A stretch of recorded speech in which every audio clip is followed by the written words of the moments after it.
This is Varuna from TechView.me, and this week was all about Samsung in Dubai with a sneak peek event of the Galaxy S5 smartphone that Samsung Middle East had on a boat. Samsung was well prepared this time round, and although the device has been much talked about internationally, Samsung is pushing the S5 release with a bunch of accessories along with the Gear 2 and the Gear Fit wearables. The fifth iteration of Samsung's S series of flagship smartphones was unveiled at Mobile World Congress this year, with improvements of being dust resistant and water resistant, a slightly larger 5.1-inch screen, a faster processor clocked at 2.5 GHz quad-core Snapdragon 801, and a video camera with 4K recording and a 16-megapixel sensor.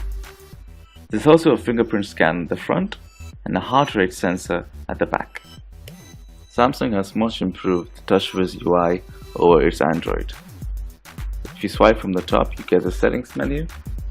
The icons are flat, circular.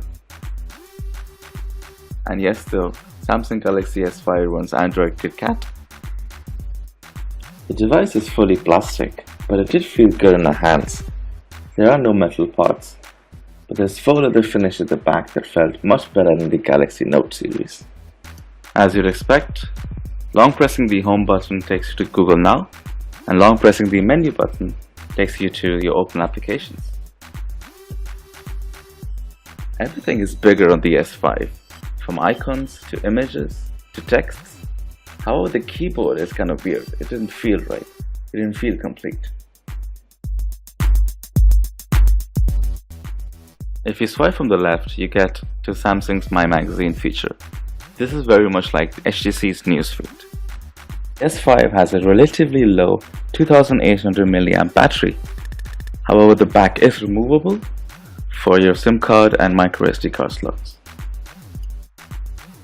With our brief time with the device, the camera actually did pretty good, and in some areas defeated the iPhone 5s as well. Some of the camera features are very gimmicky, as well as the fingerprint scanner, which doesn't really work at all times.